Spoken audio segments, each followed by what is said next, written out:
Sana sürüm net. Gel.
Yine koparışı, yine katliye kıran.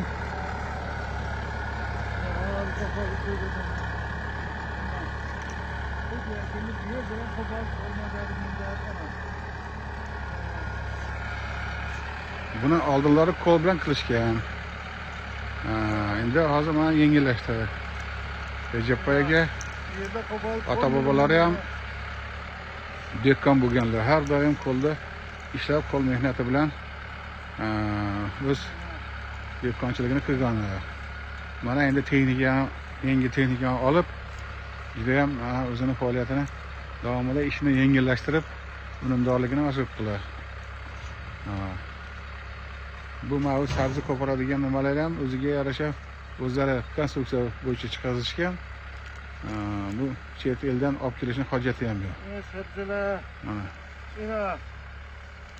Butun chiqyapti mana. Mana bu bel bilan qo'polib bo'lmas edi buni ina. Mo'sti traktor ekan. Falan beriga, meniga.